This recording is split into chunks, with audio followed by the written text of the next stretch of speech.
નમસ્કાર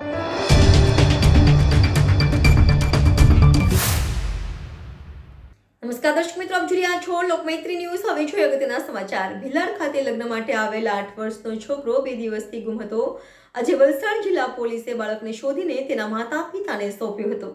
ભિલાડના ગુલશનનગરમાં ફૈયાઝભાઈના પુત્રના લગ્ન પ્રસંગમાંથી 8 વર્ષનો બાળક ગુમ થયો હતો અને ગુમ થયેલ બાળક અફફ આદિલ શેખ 8 વર્ષનો છે અને તે વાપીનો રહેવાસી છે.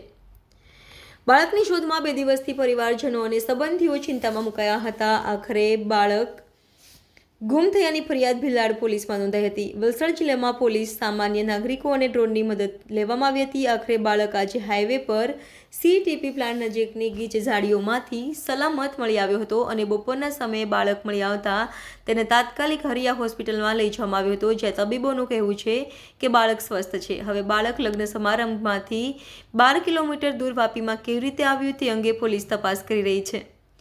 જિલ્લા પોલીસ દ્વારા ઝાડીઓમાં ડ્રોનની મદદ લેવામાં આવી રહી છે. બાળકને સ્વસ્થ હાલતમાં જણાતા પરિવારજનોએ રાહતનો શ્વાસ લીધો હતો. હવે બાળક સ્વસ્થ થયા બાદ તેની પાસેથી માહિતી લેવામાં આવશે. Reporter Ashwin power, Lokmaitri news, Valsad. Qayyum Khan है। 2 दिन पहले हम लोग के वहाँ शादी थी। शादी में ये अफाफ आदिल खान घूम गया था और 2 दिन के बाद अभी मिला है और पुलिस प्रशासन का बहुत अपने में सपोर्ट मिला है और हम लोग के गांव के बच्चे लोगों का भी, बिलाड़ का, धनौली का, सबका बहुत का सपोर्ट मिला है और मिल गया है। कितने दिन के बाद? 2 दिन के बाद मिला है दमन गंगा का। अभी बच्चे की हालत कैसी है? बच्चे की हालत अभी हरिया हॉस्पिटल में उनको रखा गया है, ICU में। 2 घंटे के लिए बोले हैं साहब ने, 2 घंटा रखना पड़ेगा। कैसे मिला ये बच्चा? अभी तो साहब लोग ने मेहनत किए थे, उसके ऊपर पुलिस वाले का बहुत सपोर्ट मिला अपने लोग को। तो किस पे था बच्चा? तो बॉडी में गिरा हुआ था? नहीं, गिरा हुआ था वहाँ, गोनी वहाँ साइड पे पड़ी थी, एक पैर से अंदर था उसका। कितना खुशी महसूस करते हैं? अपने को तो बहुत खुशी है, अपना बच्चा मिल गया, अपने को बहुत खुशी है। क्या लगते हैं आपको? मैं उनका चाचा लगता हूँ। ઘરમાં એક બાળકના અપહરણનો મામલો હતો, શું ઘટના હતી? વલસાડ જિલ્લાના ભિલાડ પોલીસના વિસ્તારમાં ગઈ તારીખ 23મી ડિસેમ્બરના રાત્રિના 9:30ની આસપાસમાં એક બાળક જે પોતાના મોસાળમાં લગ્ન પ્રસંગમાં આવેલું હતું, એ બાળક ગુમ થવાની એક હકીકત મળી હતી. લગ્ન પ્રસંગમાં છેલ્લા 3 દિવસથી 20થી 23 ડિસેમ્બરની વચ્ચે એ પોતાની માતા અને પોતાના પિતા સાથે લગ્ન પ્રસંગમાં આવેલું હતું, મોસાળમાં એના મામાના લગ્નમાં. અને ત્યાં જે જમણવારની જે પ્રસંગ હતો એમાં 9:30ની આસપાસ 23મી ડિસેમ્બરે એ બાળક ઘરવાળાઓને મળી આવેલ નહીં, જે બાબતે તાત્કાલિક ભિલાડ પોલીસ સ્ટેશન સામેની સાઈડ જ છે, ત્યાં 11:30 વાગ્યાની આસપાસ એ લોકો પહોંચ્યા હતા.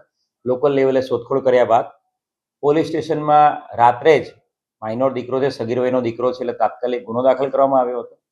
અને છેલ્લા 2 દિવસથી crime branch, SOG, Vapi town, Vapi GIDC અને ડુંગરા પોલીસ સ્ટેશન, તમામ પોલીસ સ્ટેશનની ટીમો ભિલાડ પોલીસ સ્ટેશનની ટીમ સાથે સતત મદદમાં હતી, સતત સંપર્કમાં હતી. અલગ અલગ જે વિસ્તાર છે ગુલશનનગર ભિલાડનો, ત્યાં આખા એરિયામાં થરલી સર્ચ એન્ડ કોમ્બિંગ કરવામાં આવ્યું હતું. તમામ અવાવરૂ પ્લેસીસ પર ચેક કરવામાં આવ્યા હતા. તમામ રેલવે સ્ટેશન, તમામ બસ સ્ટેશનના CCTV ફૂટેજીસ ચેક કરવામાં આવ્યા હતા.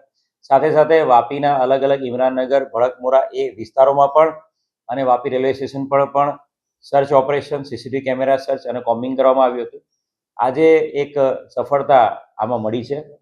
આજે સવારે 1 વાગ્યાની આસપાસ વાપી ગ્રીન એન્વાયરમેન્ટ કંપનીની બહારની સાઈડ, જે હાઈવેની નજીકનો જે એરિયા છે, જાડી ઝાંખરાવાળો એરિયા, ત્યાંથી બાળક સદનસીબે સારી હાલતમાં મળી આવ્યું છે.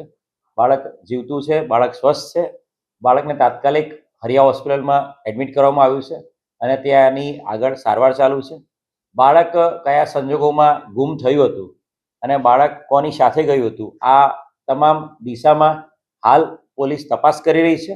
અને બાળક જ્યારે બોલી શકવા માટે અને પોલીસ સાથે પૂછપરછ કરવા માટે એની હેલ્થ બરોબર હશે, ત્યારે ડૉક્ટર સાહેબની મંજૂરી આધારે એ બાળકની ચાઇલ્ડ વેલફેર ઓફિસર અને મહિલા અધિકારીની હાજરીમાં, એના માતા પિતાની હાજરીમાં પૂછપરછ કરવામાં આવશે અને વધુ આગળની કાર્યવાહી હાથ ધરવામાં આવશે. Thank you.